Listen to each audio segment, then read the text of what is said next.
Authentique et humaine, elle parle avec franchise.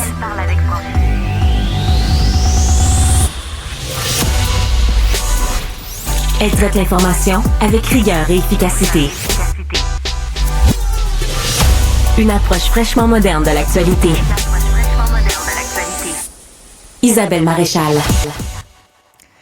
Bonjour à tous. Merci, chers amis, auditeurs, auditrices, d'être là. C'est un grand retour pour moi sur les ondes au quotidien, dans votre voiture, dans votre maison, en télétravail ou travail. J'espère pouvoir vous accompagner tout au long de cette saison avec autant de bonheur que j'ai eu l'occasion de le faire au cours des dernières années. C'est vraiment avec beaucoup de fébrilité, mais beaucoup d'inspiration aussi que j'ai l'intention de vous présenter toutes sortes de sujets. Il n'y aura pas de mauvais sujets, il y aura que vos enjeux, ce que vous vivez au quotidien, ce que vous avez envie que j'aborde pour vous avec des invités de tous les horizons. Je vais essayer de vous donner un bon éventail des opinions de toutes sortes de personnes. Je pense qu'il y a beaucoup de place à la nuance au Québec. On est parfois beaucoup dans le pour et contre. Puis moi, je pense que souvent, la vérité se trouve dans les zones un peu plus grises. Pas grisonnante, grisounette, non, mais qu'on explique les choses pour mieux les comprendre. Je pense que ça, c'est important. C'est évidemment très émouvant pour moi de vous retrouver. On s'était laissé un peu abruptement, mais je sais que depuis les dernières années, vous m'avez quand même porté dans votre cœur et moi, pareillement. On s'est souvent croisés à l'épicerie, dans la rue, sur les réseaux sociaux, bien sûr, parce que beaucoup parmi vous me suivent et c'est toujours avec un grand bonheur qu'on se parle et cette conversation-là qu'on reprend aujourd'hui, on va pouvoir la voir au quotidien de 9h à 11h, donc tous les matins. Vous allez pouvoir également m'écrire parce que je veux que cette émission soit votre émission. On va la faire ensemble, cette émission-là. Vous allez pouvoir y participer, ça va être très interactif. Bien sûr, je vais avoir des chroniqueurs qui vont venir nous entretenir de toutes sortes de sujets extrêmement dynamiques. Ça va commencer aujourd'hui, entre autres, avec Jacques Nantel, avec Fred Bastien, avec Luc Lavoie. Bien sûr, Isabelle Perron, vous allez l'entendre, vous l'avez entendu dans l'émission de mon collègue Mario Dumont. Isabelle Perron va également être dans mon émission. On va jaser ensemble. Et tout ça pour vous, bien sûr, pour que vous puissiez nous suivre, bien sûr, à isabelle@cube.ca. Ça, c'est l'adresse pour m'écrire, pour me joindre. Vous allez pouvoir nous téléphoner également. Et puis, vous nous suivez sur la bande FM au 99.5, mais bien sûr, sur l'application Cube Radio. Alors voilà, j'aurai l'occasion de vous représenter toutes ces adresses, nos numéros et tout ça. Mais je veux surtout commencer en vous parlant d'éducation, parce que je vous disais que, et puis peut-être vous m'avez entendu tout à l'heure dans la chronique que je vais faire tous les matins, j'en profite pour vous le redire, je vais être tous les matins autour de 8h25, 8h30 dans l'émission de mon collègue Mario Dumont, et je vais vous faire du commentaire. Et ce matin, je parlais avec Mario, entre autres, du fait que je suis un peu fatiguée du dénigrement systématique envers notre système d'éducation. Et ça tombe bien parce qu'il y a quelques jours, quelqu'un avec qui j'ai longtemps chroniqué sur une autre antenne, une qui était une habituée de mon émission, elle est justement spécialiste en éducation, enseignante, c'est Claudine Potvin. Et justement, Claudine, merci d'être là. Écoute, c'est tellement un beau privilège, un grand privilège. Je t'en remercie, Isabelle, d'être à ta première et de voir une femme avec tant d'expérience, être encore toute fébrile avec ce nouveau projet. Donc, je te remercie beaucoup de ta confiance. Ben, merci à toi, surtout, de m'avoir écrit il y a quelques jours pour me dire hey, moi, je suis tannée du dénigrement, du éducation bashing, là, dénigrement systématique de notre système d'éducation. Puis j'en étais vraiment là. Puis je me disais, mon Dieu, je cherche quelqu'un qui est d'accord avec moi parce que j'avais l'impression que chaque fois que j'entends parler du système d'éducation, on n'entend que des critiques, Claudine. Et toi qui es bien ancrée dans le système depuis 31 ans. 31 ans cette année, félicitations. Oui. Comment tu reçois tout ce discours-là? Plutôt négativement. Absolument, dommage. J'en suis outrée. Même, je te dirais, je veux être positive, mais je suis, excusez-moi, aussi très, à quelque part fâchée parce que là, vraiment, on mine énormément une rentrée scolaire Et donc, une année scolaire, on a donné un ton très négatif à la rentrée scolaire, tant pour les élèves que leurs parents et même les enseignants. Ce positivisme-là et ce fait d'être tanné du négatif, on n'est pas les deux seuls, mais malheureusement, nous sommes une majorité trop silencieuse. Tu penses que, toi, tu l'entends? Il y a des gens qui disent, ça peut-tu arrêter? Les parents, les enseignants. Là, les enseignants, côté salaire, puis c'est même pas une question de salaire. Moi, avant même la grève, les enseignants me le disent. Écoute, c'est même pas une question de salaire. C'est une question de conditions de travail. Mais les conditions de travail, on tape sur les mauvaises têtes. Les conditions de travail qui minent les enseignants et qui font en sorte qu'ils sortent des écoles, c'est la société, c'est les agissements des parents, de la société en général. Et la société, c'est qui? C'est nous. C'est les enseignants qui vont justement avoir un discours négatif. Ça veut pas dire qu'ils n'aiment pas leurs élèves. Ça veut pas dire qu'ils sont pas contents de retourner au travail, mais ils sont minés. Le syndicat... qui, à mon avis, leurs bottines ne suivent pas les babines. Parce que quand tu as à cœur, l'enseignant est à cœur, les élèves et les enseignants et les parents, tu ne commences pas une année scolaire avec un ton si négatif que ça. Bien, je suis contente que tu le dises. Oui. Parce que, tu sais, bon, moi, j'ai été beaucoup, j'étais, disons, dans l'équipe enseignante, là. J'étais plutôt en faveur de leurs revendications en matière des conditions de travail. Après, on a bien vu clairement pendant les dernières négos, là, l'automne dernier, puis juste avant les fêtes, qu'il y avait 2 syndicats, puis que les 2 syndicats ils s'entendaient pas toujours puis pensaient pas forcément pareil. Ils n'avaient pas la même façon de voir l'intérêt de leurs membres. Puis toi, quand tu es un parent ou quand tu es un citoyen du Québec qui regarde ça de l'extérieur, tu dis, OK, mais moi, je pense que la majorité des Québécois, d'ailleurs, c'était sondé, c'était documenté, étaient en faveur d'une amélioration des conditions de travail des enseignants. Oui. Je pense que tout le monde est conscient de l'importance du métier d'enseignant. Mais en même temps, on voyait la FAE, pour ne pas la nommer, qui est là, qui était assez difficile. Oui, hein? Oui. Puis moi-même, je vais aller même plus loin que ça. Les mêmes parents qui étaient derrière les enseignants à la grève. Hein, on va dire les enseignantes aussi. Parce les enseignantes, oui. On s'entend que c'est bien des femmes qui c'est le seul endroit où le féminin l'emporte, d'ailleurs, même à l'université, dans les cours. Les pauvres garçons voient pas mal tous au féminin. Mais je vais même aller plus loin. Les mêmes parents qui étaient derrière les enseignants à la grève sont les mêmes parents qui minent ces enseignants-là à travers des courriels s'opposant à un travail, par exemple, durant la période des fêtes. Il n'est pas question que mon enfant fasse ce devoir scolaire-là durant le temps des fêtes. Nous décidons en tant que famille de ne pas travailler. Ah ouais. Ce sont les mêmes parents qui minent. C'est ça, les conditions de travail. C'est des parents qui font de l'ingérence dans la classe des enfants. C'est vraiment les parents qui... Puis c'est pas juste les parents, là. Les gens qui ont oublié, les enseignants qui ont oublié que, à quelque part, ils ont choisi l'enseignement pour des raisons. Rappelez-vous pourquoi vous avez choisi d'enseigner. Et quand le fait d'être... Pourquoi on choisit d'enseigner? Toi qui l'as choisi il y a 30 ans. Bon, il y a un moment donné où le slogan disait enseigner, c'est pas une vocation, c'est une profession.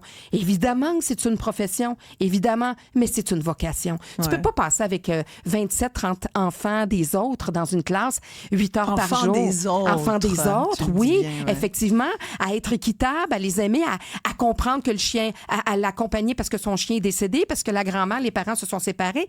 Tu peux pas avoir... C'est comme la médecine. Il y a des professions que tu n'as pas le choix d'avoir une vocation derrière ça, d'avoir une mission. Ça fait 31 ans, j'imagine que vous l'entendez à peine, justement, cette passion-là, dans ma voix.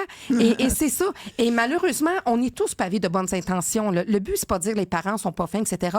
Regardons-nous. Quand on pointe un doigt, on se le dit, hein, il y a 3 doigts qui s'en vont vers nous. C'est exactement ça. C'est vraiment l'image qu'il faut regarder. Mais pourquoi on dénigre autant notre système? Pourquoi on en est rendu là dans le discours ambiant, là, tu penses? Bien, parce que, premièrement, parce qu'on ne fait pas confiance. Moi, la base de mon travail, à travers mes centres pédagogiques, je le dis aux parents, c'est la confiance. Si j'ai pas votre confiance, je veux pas votre enfant. Et on ne fait plus confiance aux enseignants. Pourquoi? Que ce soit pour la discipline. Parce que les enfants rois sont devenus des parents, parce qu'il y a des enfants rois qui sont devenus des enseignants. C'est bon, ça. C'est vrai, à force de dire que les enfants rois sont devenus des parents. Mais oui, exactement. Oui. Et on est vraiment, on dit, non, on est dans la bienveillance. Je peux te dire, je suis allée penser un mot au Japon, eux savent c'est quoi vraiment la bienveillance. Ici, on wanna be bienveillant. Alors, c'est quoi la bienveillance? Bien, bienveillant, dans le sens qu'on veut tous être bienveillants, mais on est bienveillant avec qui on veut, quand ça nous convient. Ouais. Mais on se retourne de bord. Tandis que si tu vas au Japon, la bienveillance est palpable partout, sur toutes les générations confondues. Bref, mais tout ça pour dire que pourquoi on fait plus confiance? Pourquoi c'est difficile? Bon, au niveau de la gestion de classe, les nouveaux enseignants, c'est très difficile pour eux. Il y a beaucoup d'anxieux dans la nouvelle génération d'enseignants. Ouais. Ouais. Alors, au niveau de la gestion de classe, c'est un grand enjeu. La confiance aussi. Donc, faites confiance. C'est vraiment la société en général qui va faire une grosse différence dans les conditions de travail. Puis on en aura la preuve. Je te dis, on va se revoir dans 5 ans. Les conditions de travail vont rester quand même que les enseignants feraient 200 000 par année. Les conditions à la base, c'est la société qui offre ces conditions de travail-là aux enseignants. Alors, on est en pénurie, on parle de non légalement qualifiés. Comment les non légalement qualifiés sont traités à l'intérieur même du milieu scolaire? J'aimerais t'entendre, Claudine Potvin, sur tout ce qu'on a entendu. Écoute, j'ai des articles différents. Il y a une semaine, on disait qu'il manque près de 4000 postes de profs toujours vacants au Québec. Il manque des milliers de professeurs qui manquent, d'enseignants. Puis finalement, ben là, avant-hier, il y avait... On calculait qu'à Montréal, presque tous les enseignants allaient être en poste. Donc ça, c'est quand même rassurant. Mm-hmm. C'est vrai qu'en région, par exemple, dans les régions du Québec, pour tous ceux qui nous entendent à l'extérieur de Montréal, c'est vrai que là, c'est plus flagrant. Il y a effectivement une pénurie plus sentie. Oui, mais il y en a qui restent plus longtemps. Mais cette pénurie de main-d'œuvre, est-ce que tu penses qu'on pourra éventuellement espérer la résorber? Il y a quand même, chaque année, tu sais, dernièrement, j'ai quelqu'un qui m'écrivait là, que sa blonde, samedi, était dans une graduation de grade. Il y avait une collation de grade, pardon. Mm-hmm. Il y avait 350 jeunes et moins jeunes, parce qu'il y a des gens qui retournent à l'enseignement, qui ont fait une carrière et puis qui reviennent à l'enseignement. D'ailleurs, on aura sans doute des témoignages en ce sens-là. Mais donc, il y a une relève. Il y a une relève. Donc, il y a encore des gens qui y croient, qui ne sont pas dans le dénigrement. Pour aller là-dedans aujourd'hui, il faut que tu y crois. Il faut que tu y crois. Puis moi, je te dirais, puis on évolue, hein, on est des humains, on évolue. Puis même moi, en tant que personne dans l'éducation depuis plusieurs années, quand l'arrivée massive des non légalement qualifiés est arrivée, je me suis dit, parce que des non légalement qualifiés, il y en a depuis plusieurs années dans les écoles. Ceci étant dit, autant dans les écoles privées que publiques, il faut se le dire. Des fois, des parents pensent que parce qu'ils sont au privé, qu'il n'y aura pas de non légalement qualifiés. Il y en a là aussi. Et parenthèse là-dessus, juste pour rassurer les parents qui nous écoutent, quand on dit non légalement qualifié, ça veut dire que tu n'as pas un bac en pédago. Tu n'as pas ton brevet. Tu n'as pas ton brevet. Tu n'as pas ton bac. Tu n'as pas fait... Bon, faut pas enlever l'importance d'avoir un bac en enseignement qui dure 4 ans avec 4 stages. Mais ça ne veut pas dire que tu n'es pas qualifié forcément pour enseigner. Quand tu es un non légalement qualifié, c'est que, par exemple, en pratique, tu as un bac en bio, tu vas être capable d'aller enseigner. Maintenant, ça fait déjà quelques années que les commissions scolaires, les centres de services disent tu as un baccalauréat, tu peux avoir une classe, mais tu n'auras pas ta permanence, tu n'auras pas ton brevet. Et pour accéder, pour continuer, là, tu vas devoir faire la formation adéquate pour ça. Au début, moi, je me disais, mon Dieu, ça va être lourd. J'en connais plein, moi, des légalement qualifiés qui sont hyper impliqués depuis des années, qui sont d'excellents enseignants. Mais je me suis dit, ça va être très, très, très lourd pour les enseignants qui vont devenir aussi des mentors pour ces gens-là. Donc, en plus d'avoir leur classe, on parle de qualité de travail, là, bien ça, là, à l'interne, on s'aide pas aussi à ce moment-là. Parce que les profs qui doivent gérer les parents, les enfants, doivent aussi, naturellement, accompagner les non légalement qualifiés, mettons, du même groupe classe ou de la même équipe école. Alors ça, c'était lourd. Mais là, moi, j'en suis rendue avec ce qu'on a entendu en début d'année scolaire. Je me suis dit, savez-vous quoi? Vous n'aimez plus l'enseignement, c'est normal. Ça se peut que vous soyez ailleurs. Ça se peut que vous ayez le goût de faire d'autres choses. Même si ça fait 30 ans que vous enseignez, 25 ans, 15 ans. Mais sortez. On va accueillir les non légalement qualifiés qui ont le goût d'être là. On va les former, puis c'est comme ça qu'on va pallier à la pénurie.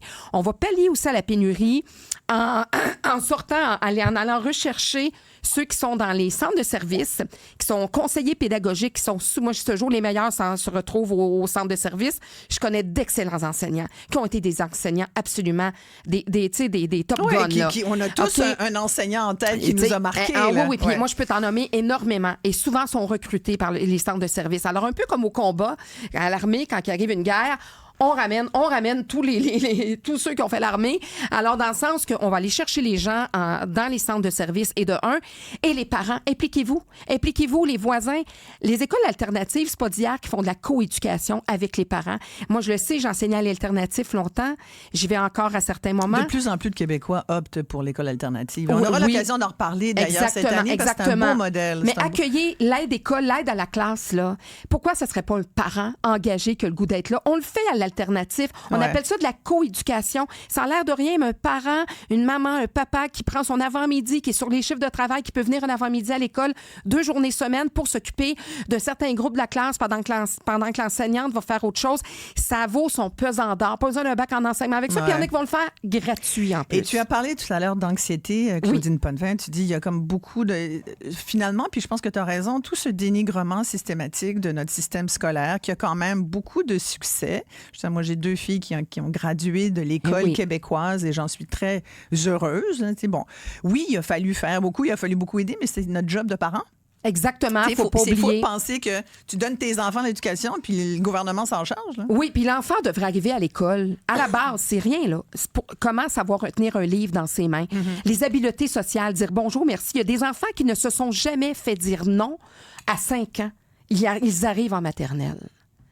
Alors, c'est pas peu dire. C'est sûr. Ça pave pas très bien la scolarisation d'un enfant quand l'enfant n'a pas de limite, quand l'enfant n'a pas déjà eu des consignes, quand l'enfant ne s'est jamais fait le respect, la courtoisie, l'écoute, les habiletés sociales. Allez voir sur Internet, c'est quoi les habiletés sociales pour un enfant comme parent. Ça, c'est bon.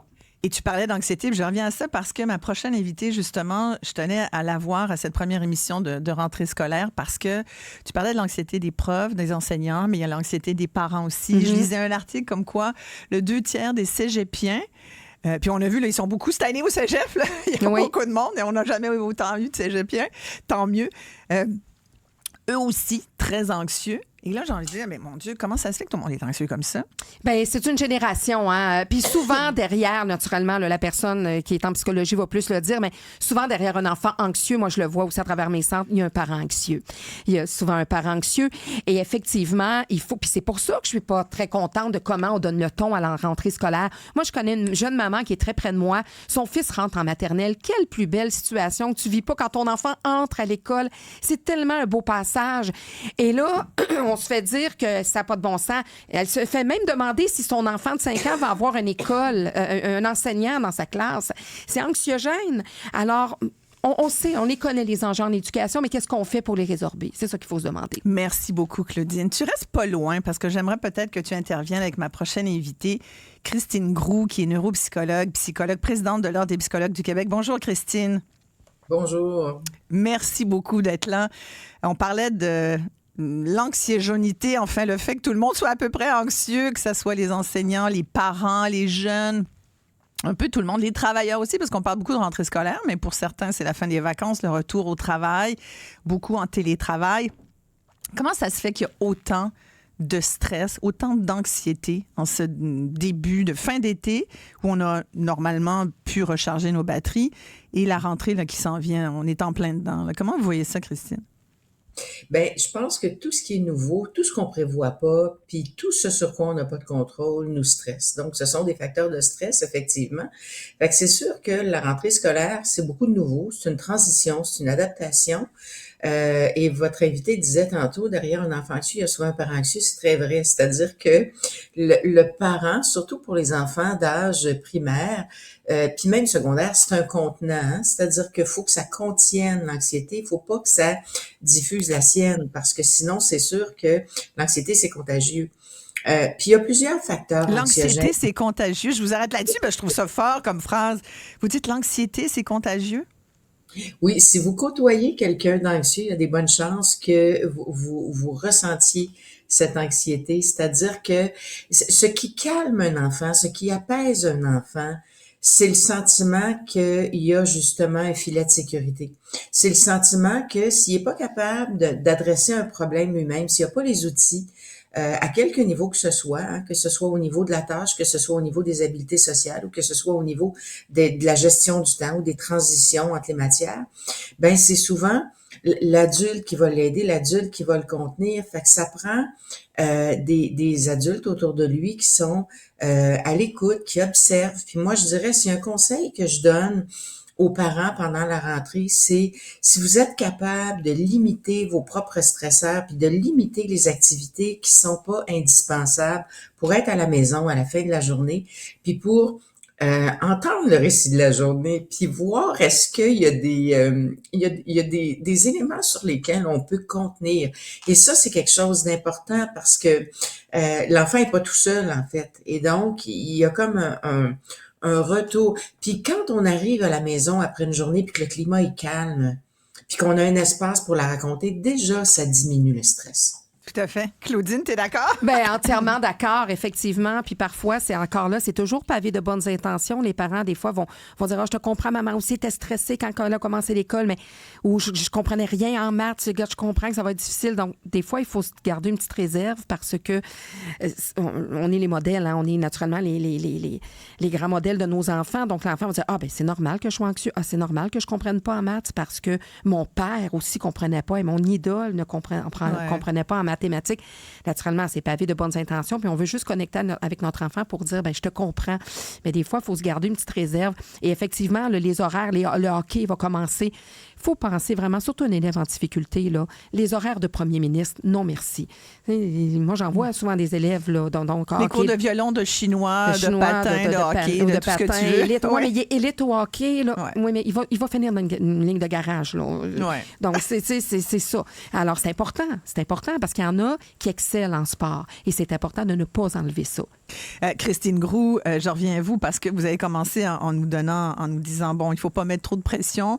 En même temps, comment on peut réduire ce stress, cette anxiété? Parce que quand on regarde les chiffres, puis pour rassurer les gens qui nous écoutent, c'est pas qu'au Québec, là, parce que j'ai une étude ici qui dit qu'aux États-Unis, par exemple, il y a eu un sondage américain publié il y a quelques mois qui disait que pour 87% là, des gens qui vivent plus de stress vers la fin du mois d'août, les gens disent la rentrée scolaire, là, c'est le moment le plus stressant de mon année.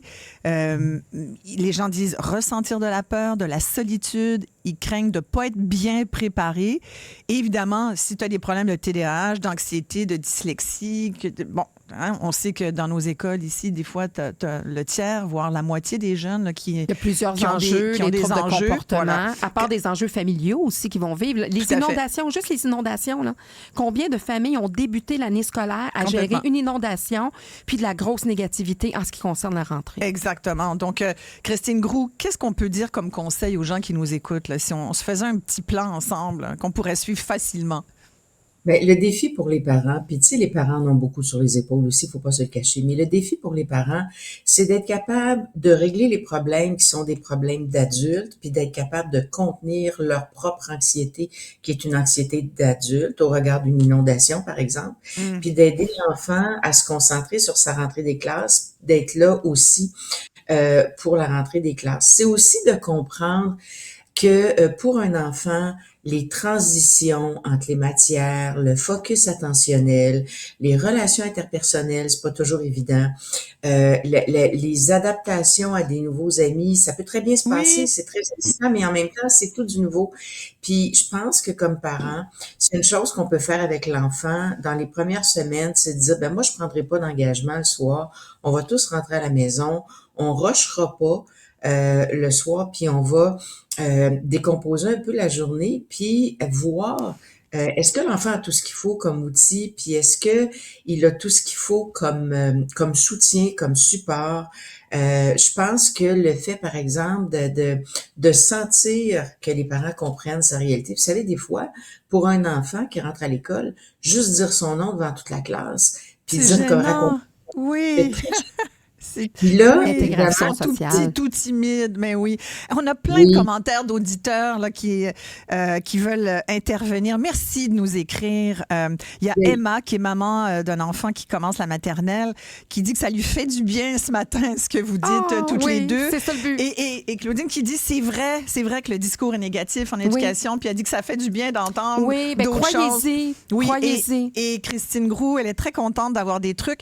Merci Emma de nous écrire. Il y a Laurent, qui est papa de 2 enfants de 10 ans, qui demande « Comment j'aide mon enfant qui est angoissé? » C'est une question pour vous, Christine Groux. Comment j'aide mon enfant qui est angoissé en début d'année? C'est un peu ce que vous venez de dire, mais quand même, peut-être approfondir, de ne pas connaître les petits amis de sa classe, les gens de sa classe, son enseignant, tout ça.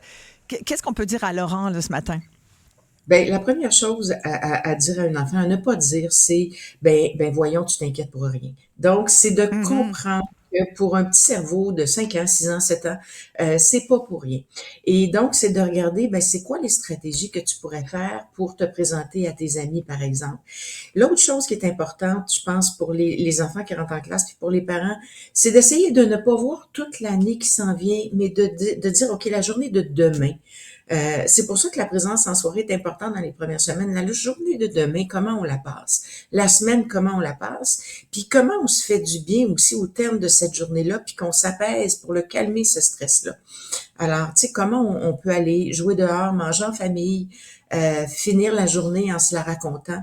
Mais c'est d'essayer de pas avoir des espaces-temps trop longs. Puis pas être stressé par l'heure du bain, là. Hey, le bain, Exact. là.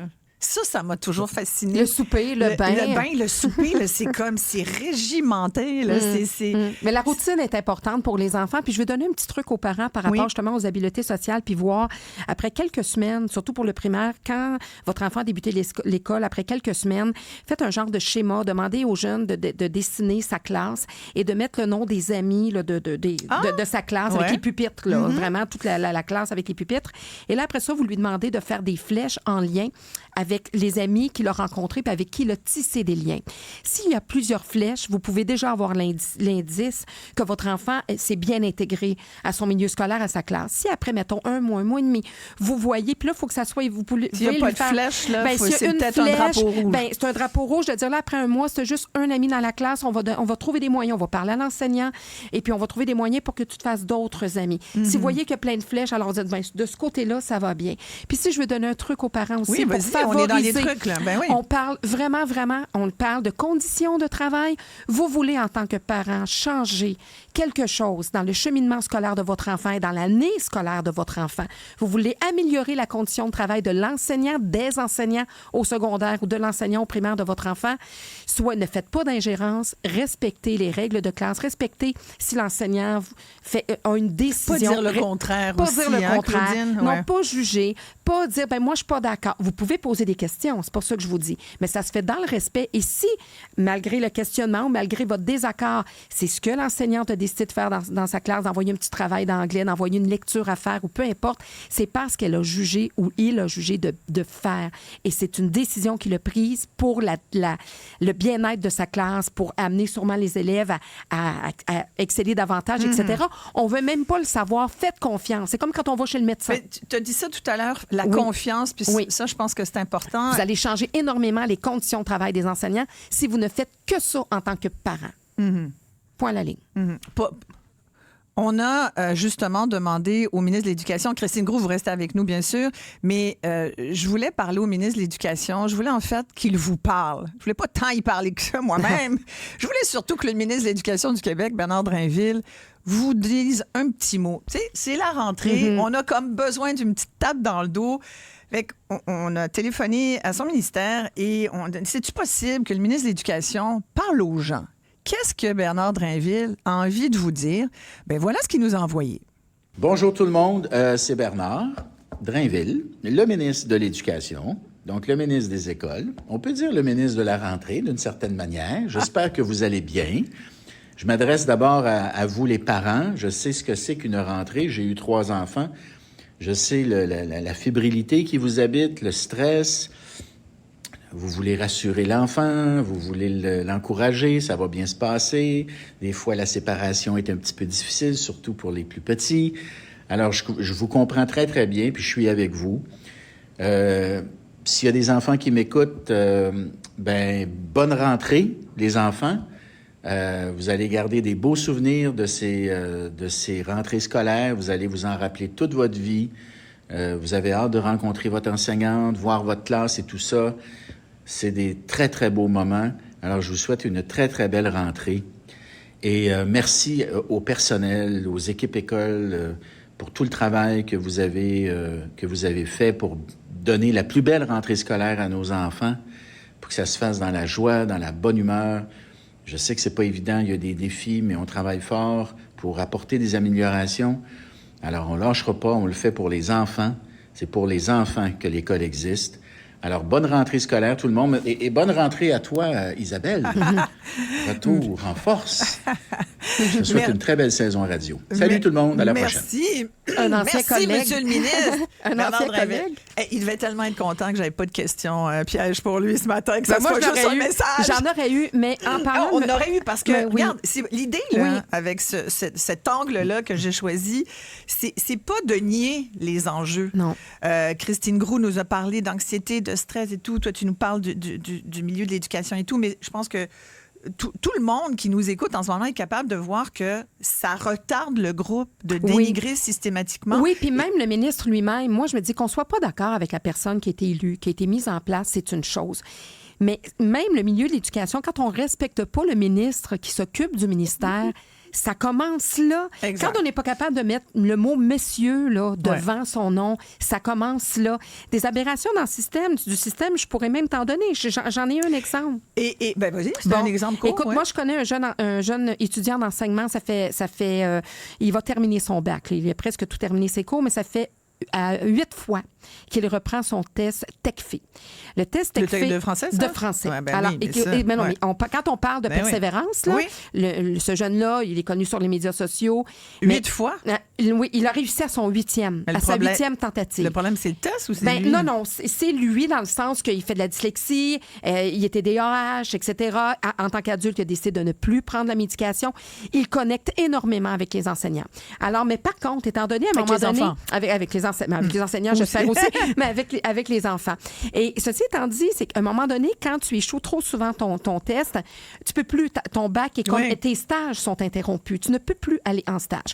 Alors lui, l'année dernière, je pense même l'autre année d'avant, il ne pouvait pas aller en stage. Par contre, on était prêt à lui donner une classe plein temps. Et seul dans une classe. Il n'a pas pris son emploi du temps en fait en sorte qu'il ne l'a pas fait. Mais il aurait pu enseigner. Ça, c'est une aberration du système. C'est pas la faute de M. Drainville, c'est avant que M. Drainville soit là. C'est ça qu'il faut comprendre aussi. Il y a des sous-ministres, il y a le ministre qui passe, etc. Donc, lui, il aurait pu enseigner à votre enfant seul dans la classe en tant qu'enseignant, titulaire de classe, à plein temps, toute une année complète, mais on a cessé son stage parce qu'il n'a pas respecté son test de TECFE. Puis ceci étant dit, je ne suis pas contre l'idée d'arrêter un stage. Là, mais ça, c'est une aberration du système. On aura l'occasion, puis je le dis aux auditeurs, auditrices, c'est sûr qu'on va parler des enjeux du système d'éducation. C'est sûr qu'on va quand même dire ce qui est. Oui. On ne se met pas la tête dans le sable ce matin. On va travailler ensemble au lieu de se pointer du doigt. Voilà. Claudine Potvin, merci beaucoup d'avoir été là. Christine Groux, un petit mot pour conclure, parce que c'est sûr qu'il n'y a pas de solution miracle, hein, Christine. Là, on fait ce qu'on peut. Les parents, je pense, c'est la phrase qu'on dit le plus souvent. Écoute, je fais ce que je peux. C'est ça. Mais c'est une grande période d'adaptation. C'est une grande période d'adaptation, mais s'il y a une chose que je dirais, c'est tantôt on disait, si on veut aider les professeurs, on ne fait pas d'ingérence, pas dans le jugement. Moi, je dirais la même chose des profs aux parents. C'est-à-dire qu'une saine communication, justement, ça passe par une certaine bienveillance, puis par le fait de ne pas être dans le jugement. Il faut surtout pas que les communications problématiques passent par l'enfant. Ça, c'est une chose à éviter. Exactement. Si je peux dire un mot rassurant, pour une majorité d'enfants, la rentrée va bien se passer. Et si on nous écoute ce matin, ben je me dis, mon Dieu, les enfants qui sont pas anxieux et qui sont contents, ils vont peut-être dire, je suis pas normal de pas être anxieux. Alors, il faudrait pas non plus penser que la rentrée scolaire, c'est une catastrophe. Je pense que c'est un bel événement.